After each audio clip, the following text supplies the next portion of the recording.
لو حاسس انك بقيت دايما قلقان وما بقيتش تقدر تثق في حاجة، بتشك في نفسك وبتسأل نفسك: هو ده أنا؟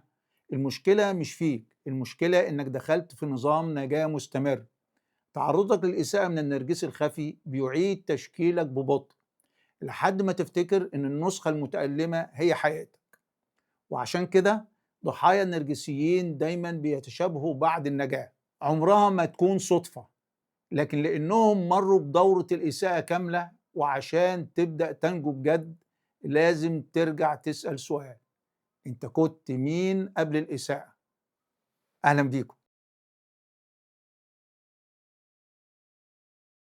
اللي بيحصل هنا مش تغيير شخصية ولا ضعف، اللي بيحصل اسمه إعادة تنظيم للجهاز العصبي. في العلاقات مع النرجسي الخفي في غموض، تناقض، وحب مشروط. عقلك ما بيبقاش شغال في وضعه الطبيعي، بيكون شغال طول الوقت على الرصد، التحليل، وتوقع الخطر من أجل النجاة. المشكلة التهديد هنا مش لحظة وتعدي، التهديد مزمن. الجسم بيتعلم إن الخطر دايم ويشغل وضع الطوارئ. وعشان كده تحس إنك ما بتفكرش زي الأول، ردود فعلك أسرع من وعيك، بتشك في نفسك، مستنزف من غير سبب واضح. ده مش ضعف، ده جهازك العصبي اتعلم يعيش في دفاع دائم. ومع الوقت وضع النجاة ما بيكونش مجرد استجابة، بيبقى حالة دايمة، وبتبتدي تشك إن دي حقيقتك. أول حاجة بتظهر بعد علاقتك بالنرجسي الخفي هي بصمة الإساءة.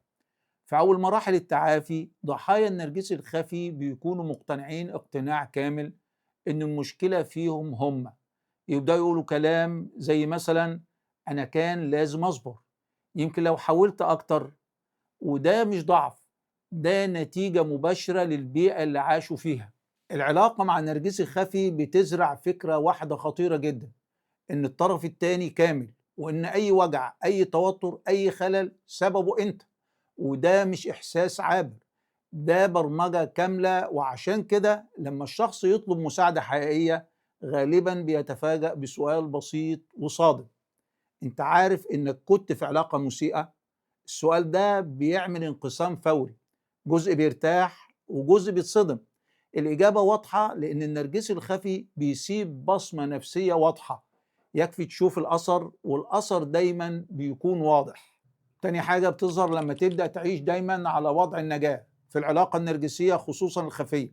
انت مش بتحس ان في خطر واضح، مفيش خناقة طول الوقت، مفيش تهديد مباشر، بس في إحساس ثابت إنك لازم تبقى حذر.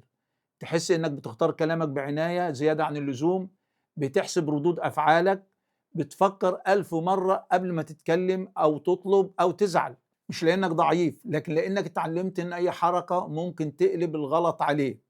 مرة كلمة تتفهم غلط، مرة طلب بسيط يتحول لهجوم عليك. فمن غير ما تحس عقلك قرر حاجة واحدة: خليك دايما جاهز، جاهز لإصلاح الموقف، جاهز للاعتذار، جاهز تراجع نفسك، جاهز ما تعملش مشاكل.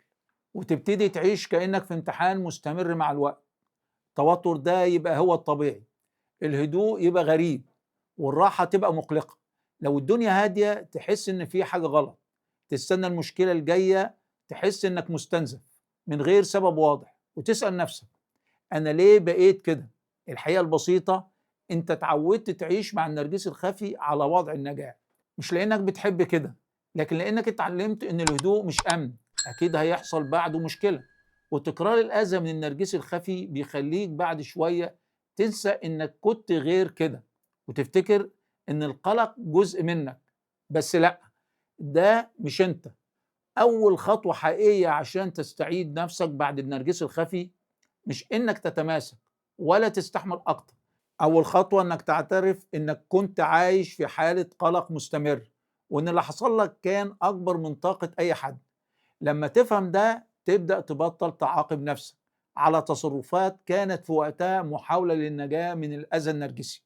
في 5 علامات بتسمم الصدمة مع الوقت نتيجة للعلاقة مع النرجسي الخفي.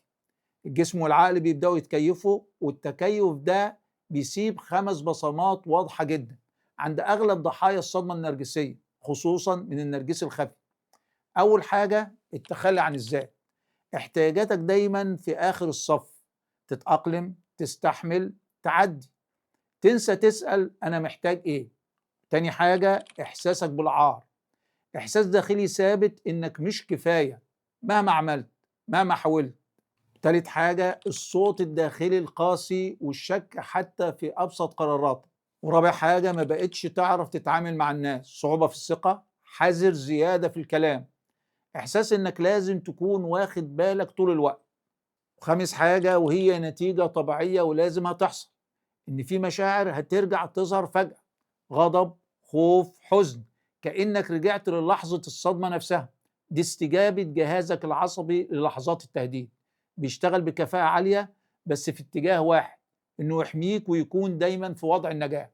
الحقيقة اللي لازم تعرفها إن الجسم ما بينساش الصدمة، لأنه اتعلم درس قاسي، إن الخطر ممكن بيجي فجأة ومن غير إنذار، ومن ناس كان المفروض يبقوا أمان. فبعد كده أي موقف يشبه اللي فات، نبرة صوت، سكوت مفاجئ، نظرة، تأخير في رد، الجسم يتعامل معاها كأنه الخطر نفسه رجع. مش بيفكر، مش بيقارن، مش بيحلل ويقول ده مختلف عن الأذى السابق، هو بس بيقول أنا شفت ده قبل كده والوجع كان كبير. ساعتها ردود فعلك بتكون استجابة لصدمة علاقتك بالنرجسي الخفي. تلاقي نفسك بتغضب زيادة عن اللزوم، أو تهرب من الموقف، أو تبتدي تتنازل عن أي حاجة مقابل إن ما يحصلش مشاكل. وبعد ما الموقف يخلص تيجي المرحلة الأخطر، مرحلة جلد الذات. أنا ليه كده؟ ليه دايما متوتر؟ ليه مش طبيعي؟ وهنا الغلطة الكبيرة، أنت ما بتشوفش غير النتيجة فبتلوم نفسك قبل ما تفهم إيه اللي حصل. نتيجة لعلاقة نرجسية بالذات مع نرجسي خفي، أنت بتلوم نفسك على رد فعل. الجسم وقت الصدمة ما كانش بيدور على راحة، كان بيدور على نجاة، وأي حاجة ساعدتك في النجاة وقتها اتسجلت في عقلك كوسيلة نجاة، وبتقول لك لا تثق بسرعة. زي لو حسيت بتوتر انسحب، لو حسيت بخطر هاجم، لو عاوز تمشي الأمور ارضي. الطرق دي كانت ذكية في وقتها، أنقذتك، بس المشكلة إنها فضلت شغالة حتى بعد ما الخطر الحقيقي اختفى.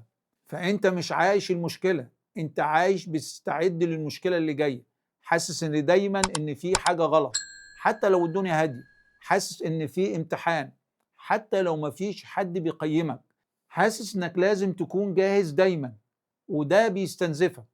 لكن الحقيقة القاسية والمريحة في نفس الوقت دي مش شخصيتك الحقيقية، دي طريقة بقاء عشان تتأقلم مع الأذى. التعافي مش إنك تفهم وتلوم نفسك، ولا إنك تجبر نفسك تبقى طبيعي. التعافي يبدأ لما تبطل تهاجم نفسك على ردود أفعال اتكونت عشان تحميك، ولما تفصل بين حقيقتك وبين النسخة اللي بتحاول تنجو من إساءة النرجسي الخفي. ولازم تعرف إن الوقت لوحده مش كفاية ينهي أثر علاقتك بالنرجسي الخفي، لأنه ما كانش حدث عابر أو تصرفات معينة، ده نمط نرجسي كامل. الابتعاد عن النرجسي يعني ابتعاد عن مصدر الألم، بس الأثر لسه موجود رغم إنك سبت الشخص. عشان كده بتقول طب ليه لسه حاسس بكده؟ الإجابة إنك سبت العلاقة بس ما رجعتش لنفسك. النرجسي الخفي بيدربك إنك تشك في إحساسك، إنك تستنى الإشارة، إنك ما تتحركش غير لما تتأكد من رد فعله، إنك تقلل نفسك عشان ما تتعاقبش.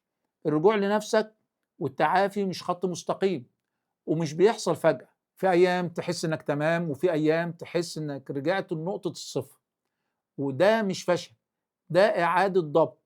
الزمن من غير وعي بيعدي لكن ما بيعالجش. الشفاء الحقيقي مش إنك تنسى ولا إنك تقفل الصفحة، الشفاء إنك تلاحظ إنك لسه عايش بعقلية الطوارئ، تبدأ تسمح لنفسك تفرح من غير ما تعتذر، تهدى من غير ترقب.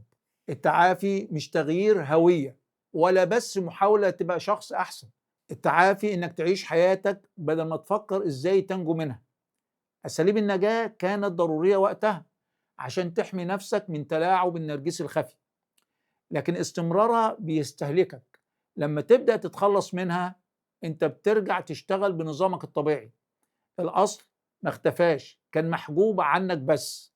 وده أهم إدراك، أنت مش محتاج تصلح نفسك، أنت محتاج تسيب نفسك ترجع لحقيقتها، ده أكبر علامة للتعافي بالكامل. شاركونا التعليقات.